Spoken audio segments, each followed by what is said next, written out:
Marvel का ये Diwali gift मुझे बहुत ज़्यादा पसंद आया। जिस तरह से इन्होंने दिवाली के पटाखों के बीच में अपना बम फोड़ा है एंटमैन एंड द वास्प क्वांटमैनिया का ट्रेलर रिलीज करके, कसम से बहुत ही ऑसम था। एंड हाँ, जिस किसी को भी मार्वल के वीएफएक्स एंड सीजीआई को लेकर अभी तक डिसअपॉइंटमेंट बनी हुई थी, एक बार ये ट्रेलर देख लो, सारी शिकायतें दूर हो जाएंगी। एंटमैन 3 फेज 5 की पहली मूवी होगी जिसका कि ट्रेलर हमको फेज 4 के एंडिंग से पहले ही देखने को मिल गया। ये बात बहुत ही अच्छी रही। खैर, वीडियो को और आगे बढ़ाते हैं और अपने इस दिवाली गिफ्ट को अच्छे से एक्सप्लोर करते हैं एंड हर एक डिटेल को अच्छे से ब्रेक डाउन करने की कोशिश करते हैं। तो ट्रेलर के पहले ही शॉट में मूवी के लोकेशन को रिवील कर दिया जाता है, जो कि है सैन फ्रांसिस्को।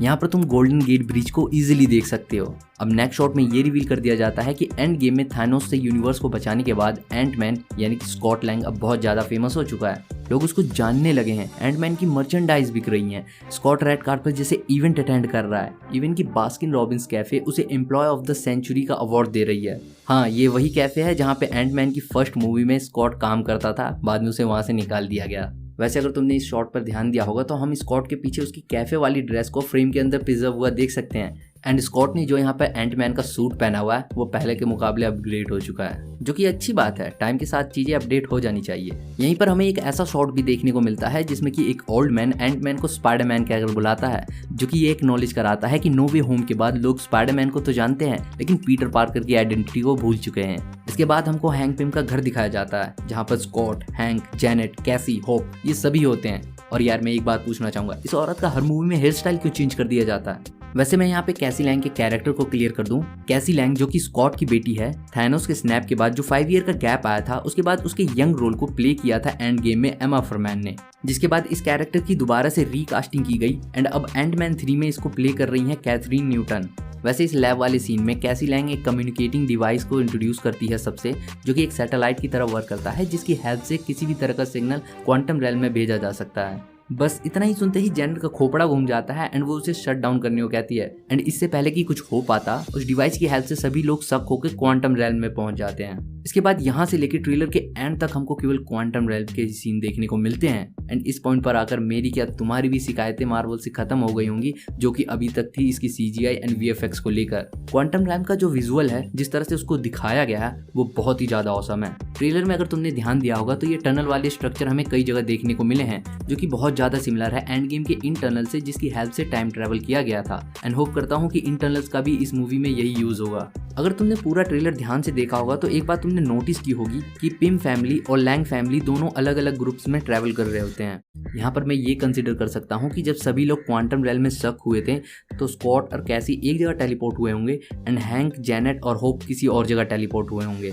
यहीं ये भी क्लियर हो जाता है कि जेनेट को शायद क्वांटम रेल के डार्कर साइड का भी पता है, जिसके बारे में उसने आज तक किसी को नहीं बताया। एंड मे भी शायद उसको कैंग के बारे में भी पता है। अब जब कैंग की बात आई है तो इसी ट्रेलर में हमें कैंग का एक प्रॉपर लुक देखने को मिलता है, वो भी कॉमिक एक्यूरेट। अब यहीं पर हमें एक क्वांटम रेल में सिटी देखने को मिल जाती है, जिसका कि एक छोटा सा टीज हमें एंटमैन द वास्प मूवी में देखने को मिला था। अब इसके बहुत ज़्यादा चांसेस है कि ये कॉमिक से क्रोनोपोलिस सिटी हो, जिसको कि खुद कैंग ने ही डेवलप किया था। एंड ये सिटी एग्जिस्ट करती है टाइम एंड स्पेस के बाहर। एंड इस वाले सीन में जिन लोगों ने स्कॉट और कैसी को घेर रखा है, तो ये कॉमिक से मोस्ट प्रोबेबली एक्रोनॉट्स हो सकते हैं। साथ ही कॉमिक से हमें यहाँ लाइव एक्शन मूवी में भी कैंग की टाइम चेयर देखने को मिलती है। एंड अगर तुम यहाँ पर ध्यान दो तो ये वही डिवाइस है जो कि हम ट्रेलर के पहले वाले कुछ शॉट्स में देख चुके हैं। एंड जहाँ तक हो सकता है कि ये device most probably Pym particle से ही चलता हो। यहीं पर अगर हम आ जाएं इस क्वांटम रेल वाली सिटी पर, तो यहाँ पर ये जो रिंग जैसे स्ट्रक्चर है एंड इन पे जो कुछ लिखा हुआ है, तो ये बहुत हद तक सिमिलर है शैंग-ची में दिखाए गए 10 रिंग से। एंड उस मूवी में भी ये क्लियर कर दिया गया था कि ये रिंग्स इस यूनिवर्स को बिलोंग नहीं करती हैं। एंड साथ ही वो रिंग्स सिग्नल भी एमिट्स कर रही थी, जो कि हो सकता है कि वो क्वांटम रेल में ही आ रही हो। एंड सेम यही कॉन्सेप्ट हमको मिस मार्वल के बैंगल्स के साथ भी देखने को मिला है, उस पर भी कुछ ऐसी ही लिखावट थी। इसके बाद हमें कुछ action sequence and chasing scene देखने को मिलते हैं। एंटमैन कैंग की आर्मी से लड़ रहा होता है एंड कैसी को उसका सूट भी मिल चुका है। यहाँ बिल मरी भी है, लेकिन वो किस कैरेक्टर को प्ले कर रहे हैं वो क्लियर नहीं है। इन ट्रेलर का सबसे लास्ट एंड सबसे ऑसम सीन जो कि मुझे लगा, जहाँ पर बहुत सारे एंटमैन देखने को मिलते हैं, जिसमें से एक का हाल मल्टीवर्स ऑफ मैडनेस के रीड रिचर्ड जैसा हो जाता है। और मैं उम्मीद करता हूँ कि ये चीज़ कैंग ने की होगी। अपने टाइम मैनिपुलेशन पावर की हेल्प से कैंग ये चीज़ कर सकता है। उसने स्कॉट को ये दिखाया होगा कि ना जाने उसके जैसे कितने एंटमैनों को वो आसानी से मार चुका है एंड उसे याद भी नहीं है। अब देखो यही डिटेल्स थी जो कि मैंने इस ट्रेलर में नोटिस किया, एंड इसके अलावा अगर कुछ और डिटेल्स हो जो कि तुमने नोटिस किया हो और मुझसे छूट गया हो तो मुझे कमेंट में जरूर बताना। साथ ही ये भी बताना कि ये ट्रेलर तुमको कैसा लगा एंड कितने एक्साइटमेंट हो तुम इस मूवी को लेकर। खैर इसके अलावा अगर आपको ये वीडियो जरा से भी पसंद आई हो या कुछ भी अच्छा लगा तो वीडियो को लाइक कर देना, वरना डिसलाइक बटन तो है ही। साथ ही ऐसे ही रिलेटेड कंटेंट और देखने के लिए मेरे चैनल को सब्सक्राइब कर लेना, एंड इस चैनल पे और भी बहुत सी वीडियोस हैं। तब तक देखते रहो एंड मजे लो द सुपर डायरी के।